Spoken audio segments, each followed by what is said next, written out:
Bismillahirrahmanirrahim. Alhamdulillah rabbil alamin. Wassalatu wassalamu ala asyrafil anbiya'i wal mursalin sayyidina Muhammadin wa ala alihi wa sahbihi ajma'in.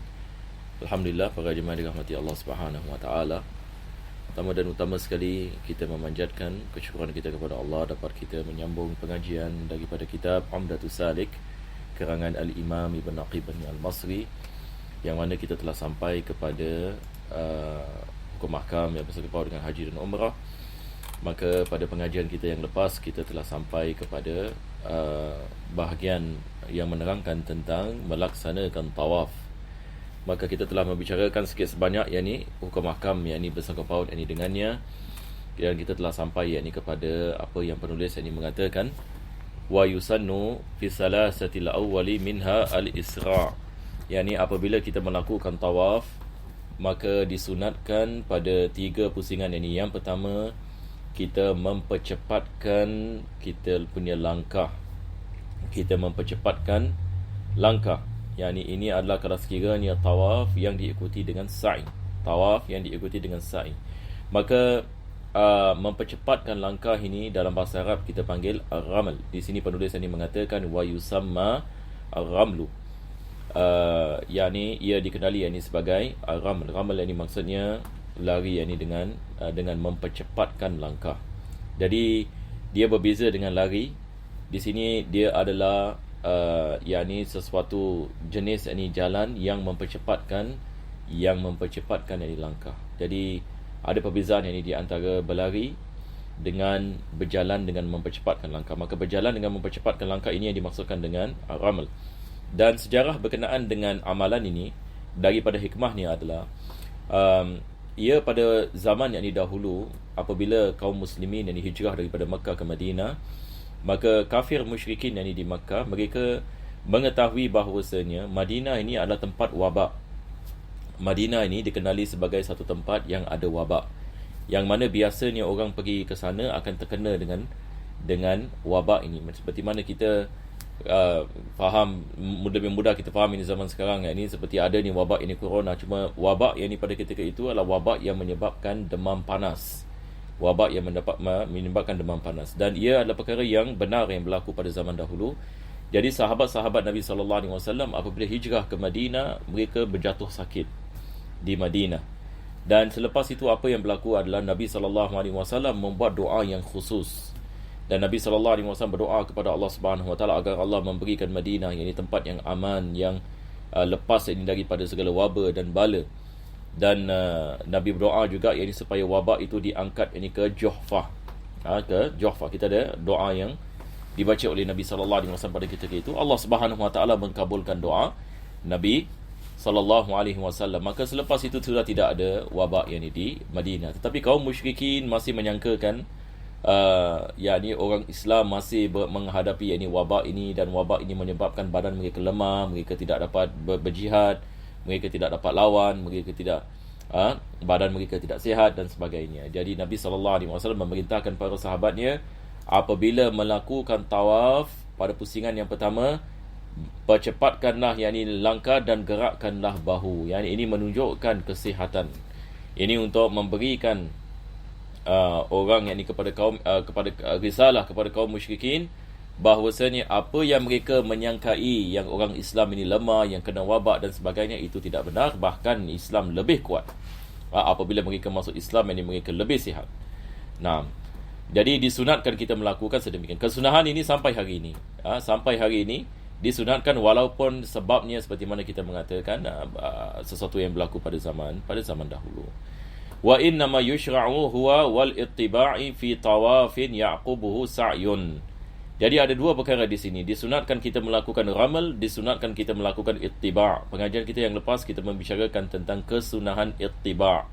Ittiba' seperti mana yang kita lihat ini di sini, perkataan ini adalah meletakkan kain ihram kita bahagian atas, ujung di sebelah kanan diletakkan di atas ini bahu sebelah kiri. Diletakkan bahu sebelah kiri setelah yang ini dimasukkan di bawah ketiak tangan kanan. Maka arm kita sebelah kanan ini expose. Ini dipanggil sebagai al-ittiba'. Jadi ittiba' dengan ramal dilakukan pada 3 pusingan yang pertama. Saya ulangi. Ittiba' dengan ramal dilakukan pada bila? Pada pusingan yang pertama bagi tawaf yang ada sa'i selepasnya. Sebab kita harus faham juga, ada jenis tawaf tidak ada sa'i selepasnya, seperti tawaf sunnah. Tawaf sunnah, satu orang yang dia melakukan tawaf dan tidak ada sa'i yang ini datang selepas ini, maka tidak disunatkan dia melakukan ramal, tidak disunatkan dari baginya melakukan ittiba'.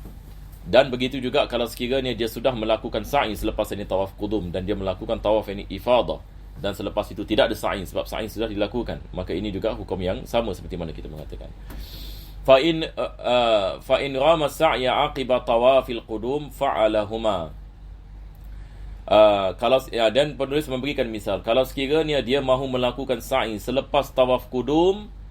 Tawaf qudum, apa yang dimaksudkan dengan tawaf qudum? Ini tawaf qudum ini bagi orang yang melakukan haji, apabila dia kita mengatakan niat, yakni ifrad, yakni maksudnya dia niat melakukan ihram ini bagi haji, maka dia dah masuk ini ke dalam keadaan ihram. Apabila dia sampai ini ke Makkah, maka dia melakukan tawaf yang dikenali sebagai tawaf yakni qudum. Qudum ini maksudnya tawaf yakni yang pertama yang dilakukan apabila sampai yakni di Makkah. Jadi bagi orang yang ihram haji, dia ada pilihan, sama ada dia nak melakukan sa'i selepas tawaf qudum, ataupun dia nak melakukan sa'i yakni selepas ini tawaf ini ifadah sebagai misal. Kalau sekiranya dia niat melakukan sa'i selepas tawaf qudum, ini yang penulis ini mengatakan di sini, fa in rama sa'ya, kalau dia niat ini melakukan sa'i aqiba tawafil qudum, selepas dia melakukan tawaf ini qudum, fa'alahuma, maka dia melakukan yang kedua tadi. Huma dhamir balik kepada ar-ramal dengan ittiba', maka disunatkan dia melakukan ramal, disunatkan dia melakukan ittiba'. Apa sebabnya? Sebab dia niat melakukan sa'i selepas tawaf qudum. Wa in ramahu aqiba tawafil ifadati akharahuma ilaihi. Tapi kalau sekiranya dia niat melakukan sa'i selepas tawaf ifadah, maka dia tidak melakukan ramal dengan ittiba' pada tawaf qudum. Dia melakukan ramal dengan ittiba' selepas tawaf ini ifadah. Ini yang dimaksudkan di sini. Jadi dia cuba memberikan misal beza di antara tawaf qudum dengan tawaf ifadah, sama ada dia niat sa'i selepas itu ataupun tidak, sebab dia ada pilihan sama ada nak melakukan sa'i ataupun tidak melakukan sa'i. Ini adalah bagi mereka yang niat ihram haji ataupun kiran, ifrad ini ataupun kiran. Manakala haji tamattu' ini berbeza, sebab seseorang itu tidak ada ifadah, tidak ada qudum, sebab ini dia akan melakukan tawaf umrah bila dia sampai ini ke Makkah. Wa yaqulu fi ramlihi, maka apabila dia melakukan ramal ini, yakni apabila dia berlari, yakni mempercepatkan dia punya dia punya langkah. Sebahagian dari jemaah lari ini adalah perkara yang salah, ya, bukan tidak disunatkan lari. Saya pernah lihat ada orang ini jogging, ini dia seperti jogging. Dia bukan ini jogging, ya. Dia bukan berlari anak. Dia adalah berjalan tetapi mempercepatkan langkah dalam berjalan. Jadi kita boleh bayangkan, satu orang yang berjalan dan dia mempercepatkan langkah. Dan apabila dia melakukan ramal, dia baca doa ini, Allahumma ja'alhu hajjan mabrura wa sa'yan mashkura wa dhanban maghfura. Dia mengatakan, ya Allah, jadikanlah yakni haji itu adalah haji yang mabrur, yang diterima, wa sa'yan mashkura, sa'i yang diterima, dibalas yakni dengan kebaikan, diredai oleh Allah Subhanahu wa taala, wa dhanban maghfura, dan dosa yang diampuni. Ini adalah daripada doa yang kita biasa yakni baca bila yakni kita melakukan tawaf dan juga sa'i. Bila kita melakukan tawaf ini dan juga yakni sa'i. Wa ayyamshi'a ala mahlihi fil arba'atil akhirati. Selepas itu, yang 4 pusingan yang selepasnya dia tidak melakukan ramal, maka dia jalan seperti biasa. Ini yang penulis mengatakan ala mahlihi, yakni jalan seperti biasa bagi pusingan yang 4 yang akhir. Wa yaqulu fiha, dan dia baca doa ini pada pusingan itu, Rabbighfir warham wa'fu amma ta'lam innaka antal azul akram. Ini adalah doa kita baca, yakni, ya Allah, wahai Tuhan kami, ampunilah yakni dosa dan rahmatilah kami, dan ampunkanlah yakni apa yang kamu telah mengetahui daripada dosa yang kami melakukan. Innakal antal azul akram, sesungguhnya engkau adalah maha mulia dan maha maha yani pemurah. Rabbana atina fid dunya hasanah. Lepas itu kita baca doa ayat ini. Rabbana atina fid dunya hasanah wa fil akhirati hasanah wa qina adzabannar wa huwa fil autari akadu. Dan yakni pada pusingan-pusingan yang ganjil itu adalah lagi ditekankan. Selepas itu beliau mengatakan wa yuqbilul hajar al aswad fi kulli taufah. Jadi tiap-tiap kali dia melakukan tawaf, bila sampai ini kepada hajar aswad, dia menghadapi hajar aswad untuk melakukan istilam. Begitu juga dengan rukun yamani. Rukun yamani seperti mana kita mengatakan adalah rukun yang datang sebelum hajar aswad, yakni Kaabah 4 segi. Rukun yakni yang datang sebelum hajar aswad ini dikirakan sebagai rukun yakni yamani. Disunatkan kita melakukan istilam, tapi tidak disunatkan kita memegang dan menciumnya. Kita hanya memberikan isyarat dengan tangan dan kita mencium. Ini adalah istilam bagi rukun yamani. Berbeza dengan hajar aswad, disunatkan kita cium dan meletakkan dahi di atas hajar al-aswad kalau yakni tidak ada ramai orang. Tapi biasanya kita tidak dapat melakukannya, lebih-lebih lagi pada zaman sekarang. Jadi apabila dia sampai kepada hajar al-aswad, dia mengatakan wa yuqbilul hajar al-aswad fi kulli tawfatin wa kadha yastalimul yamani. Jadi dia melakukan istilam pada rukun yamani dan hajar al-aswad. Wa fil autari akadu, dan lebih-lebih lagi pada ganjil, pusingan yakni yang ganjil ditekankan. Fa in ajaza an taqbilihi li zahmatin aw khafa an yu'dhiya an-nasa istalamahu bi yadihi wa qabbalaha. Ini seperti mana kita mengatakan kalau dia tidak mampu istilam dengan mencium dan meletakkan dahinya, maka dia melakukan istilam dengan tangannya dan mencium yakni tangannya. Kalau dia takut yakni dia dapat menyakiti orang ataupun disakiti oleh orang, untuk mencium hajar aswad. Fa in ajaza istalamahu bi'asan. Kalau dia tidak mampu melakukan istilam dengan tangannya, maka dia melakukan istilam dengan tongkatnya. Ada orang yang ini dia perlu memegang tongkat sebagai misal, maka tidak ada masalah. Wa qabbalaha, maka dia mencium yakni tongkat yang digunakan untuk istilam. Fa in ajaza asyara ilaihi biyadihi. Tapi kalau dia tidak mampu melakukan sedemikian, maka dia hanya memberikan isyarat dengan yakni tangannya. Jadi kita telah sampai yakni kepada bahagian ini, wa huna daqiqatun wa huwa anna bijidaril bait syadharwan. Yakni penulis ini mengatakan ada perkara yang daqiqah, yakni yang beramai orang terlepas pandang, dan dia ada perkara yang sangat penting. Dia adalah berkenaan dengan syadharwan. Syadharwan ini dia adalah bahagian bawah Kaabah. Bahagian bawah Kaabah terkeluar begini, seperti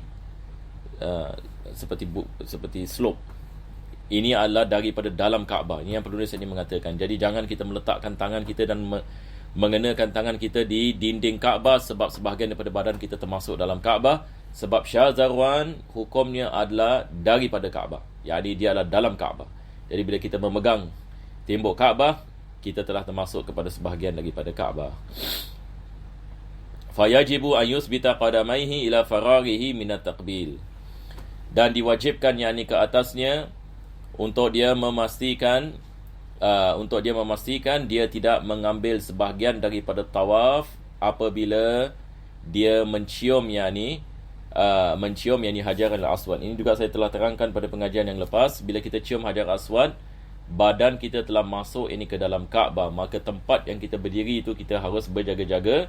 Sebab kalau kita nak meneruskan kita punya tawaf, kita meneruskan tawaf daripada akhir kita berhenti daripada kita punya tawaf. Kalau tak, bahagian yang kita punya badan masuk ke dalam Kaabah itu tidak dikirakan daripada tawaf. Jadi kita mesti memastikan di mana kita berdiri, supaya kita tidak mengambil tempat daripada tawaf semasa kita mencium hajar al-aswad. Ini adalah apa yang penulis mengatakan, ayus bitaqadamaihi ila faraghihi min at-taqbil wa ya'tadila qa'iman. Dan selepas itu yakni dia berdiri yakni tegak, summa ba'da dzalika yamur, baru dia teruskan. Jadi maksudnya dia tidak mengambil mana-mana bahagian daripada tawafnya apabila dia mencium ini hajar al-aswad. Bahkan dia berhenti betul-betul di tempat bila dia melakukan ciuman ini hajar aswad, dan selepas itu dia meneruskan daripada situ. Jadi maksudnya dia tidak bergerak. Dia tidak bergerak, sebab kalau dia bergerak dia nak kena patah balik, supaya dia tidak mengambil tempat itu. Summa ba'da zalika yamur, dan dia meneruskan tawaf. Fa in intaqalat qadamahu ila jihatil bab wa huwa mutaminun fi taqbil walau qadara usba' wa madha kama huwa lam tasih tilka taufah. Ya, ini adalah misal. Ini dia mengatakan kalau dia bergerak, ini misalnya kaki dia bergerak bila dia mencium hajar al-aswad, yakni bila dia bergerak itu dia telah mengambil sebahagian daripada tempat Dan kalau dia meneruskan begitu sahaja, maka tempat yang diambil itu tidak dikirakan daripada tawaf, maka tidak sah tawafnya. Dia nak kena tawaf yakni sekali lagi. Melainkan kalau dia kebelakangkan yakni badannya yakni kepada bahagian yang asal. Ini adalah misal boleh melakukan kesilapan kalau sekiranya seseorang ini tidak memahami masalah ini. Walau qadara wa madha kama huwa lam tasil tilka tawfa fal ihtiyat idza i'tadala min at-taqbil an yarji'a ila jihati yasarihi. Ini yang biasa kita buat. Jadi ihtiyat yakni apa kita buat adalah bila kita nak cium Hajar Aswad ataupun kita pegang tembok Kaabah, kita ghostan. Kita ghostan jihati yasar. Dan lepas tu kita teruskan tawaf. Ghostan, teruskan tawaf. Ghostan, teruskan tawaf. Tamam? Kalau sekiranya sebahagian daripada badan kita termasuk dalam Kaabah. Kalau kita cium ini Hajar Aswad ataupun kita pegang ini Kaabah. Sebab Syah Zarwan seperti mana kita mengatakan daripada Kaabah. Bila kita pegang Kaabah maksudnya sebahagian daripada badan kita berada dalam Kaabah, maka kita ghostan. Ghostan yakni supaya tidak ada bahagian daripada kita punya tawaf yang mana badan kita di dalam Kaabah. Sebab daripada syarat tawaf kita kena faham ini. Daripada syarat dari tawaf adalah badan kita kesemuanya mesti berada di luar Kaabah, bukan yang di dalam Kaabah.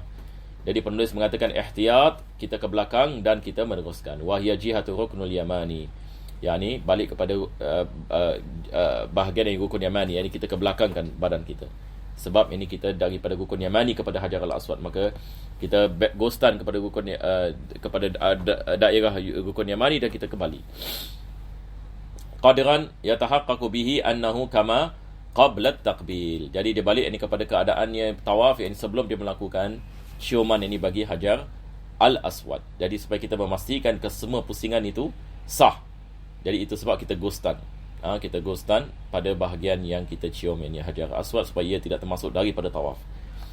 Jadi saya rasa tidak ada masalah insya-Allah taala. Insya-Allah pada pengajian yang akan datang kita akan masuk kepada wajibatut tawaf. Alhamdulillahirabbil alamin. Allahumma shalli wa sallim ala sayyidina Muhammad wa ala ali sayyidina Muhammad. Rabbana atina fid dunya hasanah wa fil akhirati hasanah wa qina adzabannar. Wa sallallahu ala sayyidina Muhammadin wa ala alihi wa sahbihi wasallam. Alhamdulillahirabbil alamin.